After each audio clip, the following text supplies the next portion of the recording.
Hello! Andito nga pala kami ngayon sa Alahala Rizal at pupunta na nga pala kami ngayon sa reception ng pamangkin namin dahil kinasal siya kaya naman kami ay nakapunta dito. So tingnan nyo naman kung gaano kaganda ang harapan ng reception at talaga namang palayan, napakaluwang ng palayan. Dito nga pala yung reception nila at dumating na nga pala yung ikinasal dito. Papakita ko sa inyo mamaya kung saan. Dumating na nga din pala yung pamangkin namin na ikinasal at ito nga pala yung kaniyang kotse. Sana all. Sa susunod naman daw pong ikakasal ay si Ga. Ipagdasal nyo po na si Ga at si Sol po ay mabuntis para po sila naman ang sasakay dito sa may bulaklak na kotse.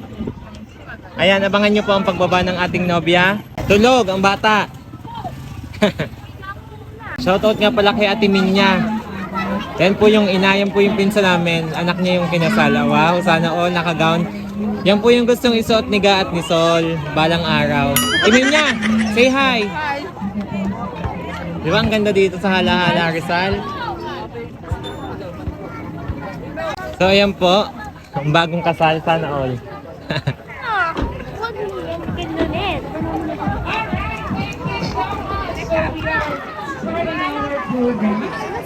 Magandang hapon po sa inyong lahat. This is the day of symphony and fun. Say hi, Kat!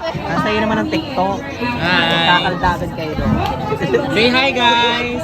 Hi guys! Nagmamarites. Hi, guys! Iwan naman sila si Ana. Hi, guys! Say hi, say hi! So ang ganda po talaga ng kasalan dito kapag po nagpakasal si Ga. Dito ko po sila yayayain sa may palayan. Ang ganda ng reception, tingnan mo sa video. Oh.